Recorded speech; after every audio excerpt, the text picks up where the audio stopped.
Ok, on continue. Donc je vous disais, je ne vous ai pas fait tous les Mishnah Berurah, mais il y en a qui voulaient dire que même s'il n'y a que des gouttes qui tombent du seau, du côté du fleuve, ça marche. D'autres qui disent non, il faut que ça soit continu, parce que les gouttes, c'est quoi le problème? C'est pas continu. Mais il y en a qui disent non, c'est pas grave, même si c'est des gouttes, ça fonctionne. Ça fonctionne pour une Ça petite fonctionne pour une Tchadjaïm. Pour le corps, pour le mikvé qui est de Horaïta, là on va voir qu'il faut un vrai lien pour ce qu'on appelle irouvé. Irouv, c'est pas dans le sens de Shabbat, hein, c'est dans le sens de mélanger. Irouv, c'est un mélange. Pour mélanger, considérer les eaux comme mélangées les unes aux autres, il faut qu'il y ait un beaucoup plus grand filet d'eau, donc un plus grand tuyau. En permanence, le fil d'eau il coule dans un mikvé, par exemple. C'est pas qu'il coule, c'est qu'il est relié. Ça veut dire que tu as un réservoir en haut, Ouais, avec un tube comme ça qui va dans le mikvé, et donc c'est relié ensemble. Ça coule pas. non, Ça, parce que il y a un problème technique, c'est-à-dire que de l'eau de pluie, il n'y en a pas des milliers de litres. ça dépend où. Voilà. Ça dépend où. Je sais pas comment ils font ici en Israël pour faire en sorte que il doit y avoir un système que ça s'évapore pas ou j'en sais rien. Parce que je sais qu'il y a deux systèmes. S'il y en a un qui est un au-dessus de l'autre, Ouais. après, comme ça coule, si tu mets un gros tuyau, ça coule fort.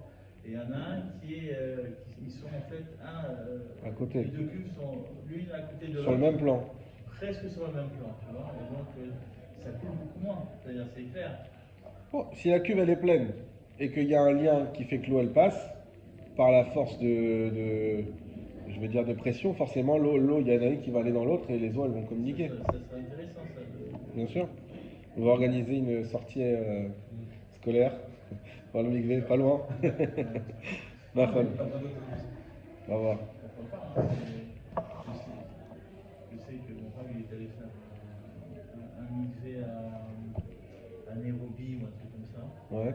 Ils l'ont appelé pour parce qu'il est spécialisé dans et il nous avait tout expliqué le principe, comment il n'y a pas d'eau. Il n'y a pas d'eau, quoi. C'est vrai. Bon, nous, on a une source directe, mais Ouais, effectivement. Alors, ok. Donc ça, c'était le Mishnah Brura. On continue dans le Shulchan Aruch. Veyesh Cholkin. Il y en a qui ne sont pas d'accord, basé. Vomrim degam lintilat yadaim lo chashiv chibur. Voilà. Il y en a qui considèrent que même pour Netilat yadaim, c'est pas considéré comme un chibour, comme un lien, et il faudra donc, comme pour le gouffre, un grand filet d'eau et pas juste un petit filet d'eau. donc là, c'est Stam Leyesh, donc c'est comme ça. Exactement, ça zakouba. Haga, le Ramak nous souligne autre chose. En nitol yadav meotan avanim akevuim la kotel. Faudra pas faire la netilat yadaim dans ces pierres qui sont fixées au mur. Veasalaem bet kiboul. Bet kiboul, ça veut dire qu'on a fait, ça veut dire un truc de réception. Ça veut dire en gros un trou pour pouvoir recevoir l'eau. Ou varza avec un robinet. Aval imayu keli techila vechiberam la kotel, notlim memenon. Par contre, si on a fait un keli qu'on a ensuite collé au kotel, alors là on peut prendre de là. Là on va voir le principe important du Rama. Alors c'est quoi le cas? J'ai un mur, d'accord? J'ai des pierres. Et ce que je fais, il faudrait qu'il y ait des pierres qui soient prépondérantes, qui ressortent un petit peu. Et une des pierres qui ressort du mur, hein, c'est pas un mur comme on a maintenant tout lisse, une des pierres qui ressort du mur, je vais creuser dedans, de manière à pouvoir récupérer de l'eau. Et en dessous, je fais une sorte de robinet pour pouvoir ouvrir et fermer et prendre cette eau. D'accord? D'accord. J'ai fait un bête qui boule.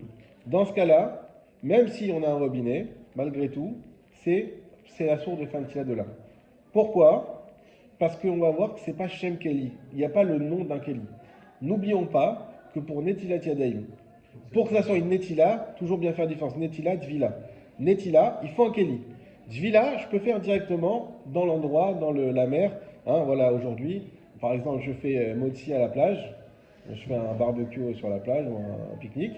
Eh ben, je peux mettre mes mains dans l'eau de la mer, les ressortir. Ça s'appelle Netilat Yadaim. Ça y est, pas besoin de prendre un Keli, pas besoin de faire tout ça. Donc ça s'appelle Tvila. Ça, c'est bon.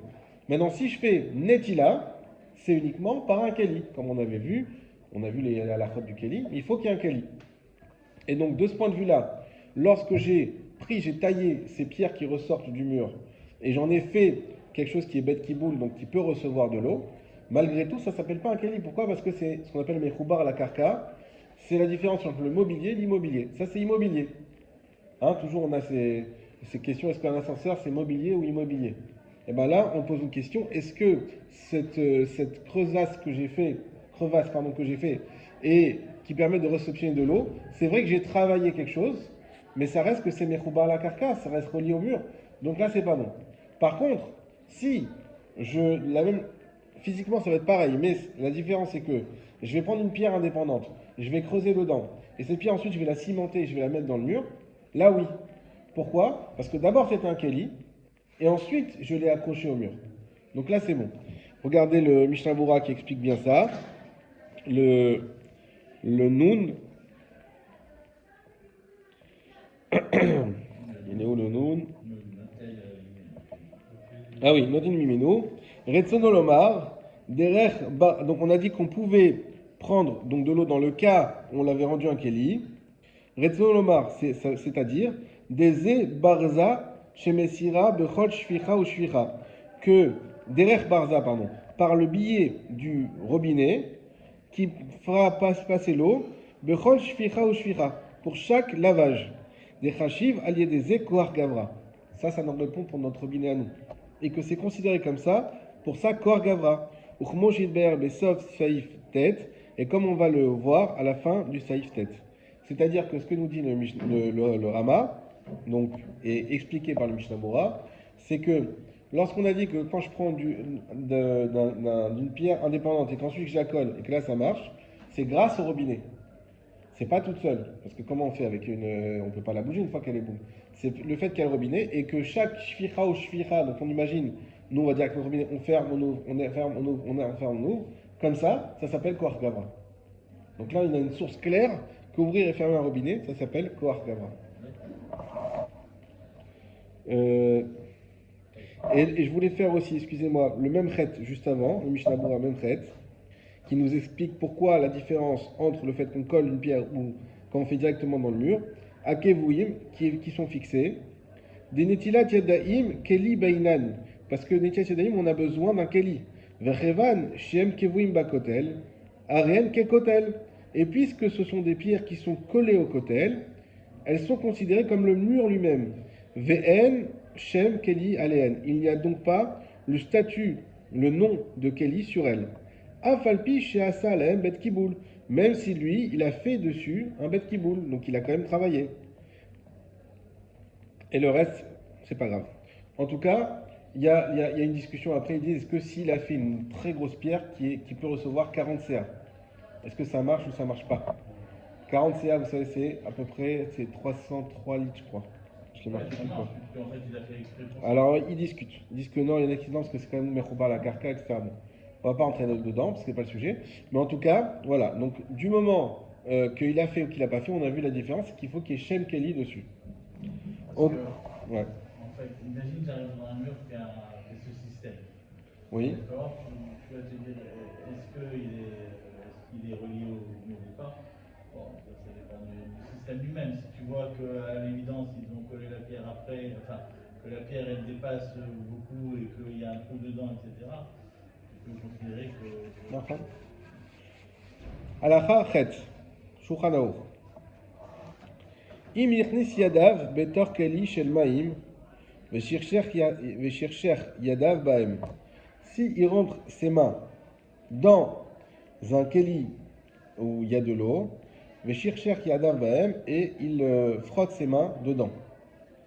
Ima keli mechoubar la karka, si le keli il est collé au sol, lo altalo netila. La netila ne marche pas. Donc on voit ici que ça rejoint le rama qu'on a dit juste avant. On parle d'un keli qui est mechoubar la karka, et même si il rentre ses mains dedans, lo altalo netila. La netila ne marche pas. On voit le nun alef le Mishnah Bura, in yirnis yadav, agdim tzat kedesh yuvan divrei asaif vehu. Il faut faire d'abord une petite introduction pour comprendre ce saïf-là. Dehine, rov aposkim, osrin litbol yadav, birli bimkom netila. Voici que la plupart des poskim interdisent de litbol yadav, de faire la tvila dans un keli à la place de la netila. Donc, encore une fois, toujours bien distinguer netila et dvila. Et là, c'est quoi le cas? C'est de faire dvila dans un keli. Normalement, avec le keli, c'est netila, c'est-à-dire que je verse. Là, il dit que le roi de costume, il interdit de. Ils interdisent. Ça veut dire que si tu as un seau, par exemple, tu remplis d'eau, tu mets tes mains dedans, d'après la plupart des poskim, c'est pas valable. D'accord? Mishum des viraleu, parce qu'ils pensent, des va'inan bintilat kohar gavra. Parce qu'on a besoin dans la netila de kohar gavra. Veinu shiavu amaim al yadav mi kohar adam chez shofech aleem vekaniskar leel. C'est-à-dire qu'il faut que l'eau, elle vient sur ses mains par la force d'une personne qui les fasse couler sur lui, sur elle, sur les mains, comme on a expliqué plus haut. Uzvarat amekilin basé, et ceux qui sont mekilin pour ça, mishum des viraleu, parce que eux ils pensent, des lobae koar shofer al yadav mitietedaim, qu'on n'a pas besoin de la force de celui qui verse sur les mains dans les yadaim, verak sheitol mikeli. Ça c'est un point important. Ça veut dire quoi? Dans la Gemara, on a bien vu qu'il faut qu'il y ait koar gavra. On n'a aucun doute là-dessus.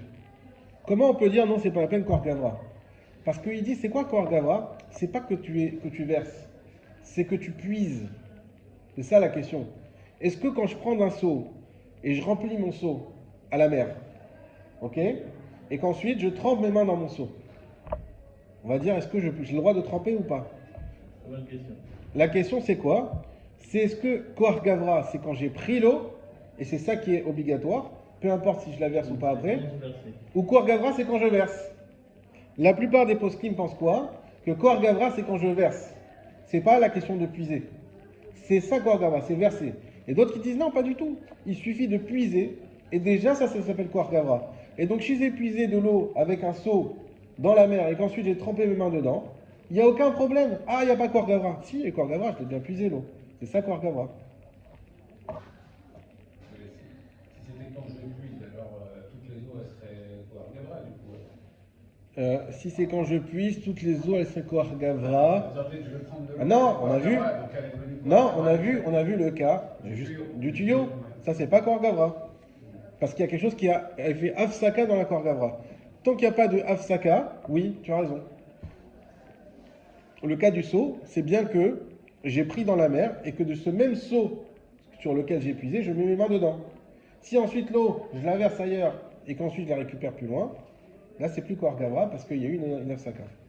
C'est ça le seul cas qui invaliderait la netila. Si elle a coulé pendant 3 fahim. Exactement. Dans les premiers 3 de fahim, ça s'appelle karov, c'est bon. Après les 3 de fahim, ça y est, ça a été annulé. Ah, c'est ça, je croyais que moi c'était parce qu'elle a trouvé 3 fahim. Ça a annulé Shoavim aussi, c'est vrai. Karov, on n'a pas donné. Mais a priori, moi je pense que ça serait 3 de fahim aussi. A priori. Parce qu'on a dit Karov, Rachok, c'est quoi à partir de quand?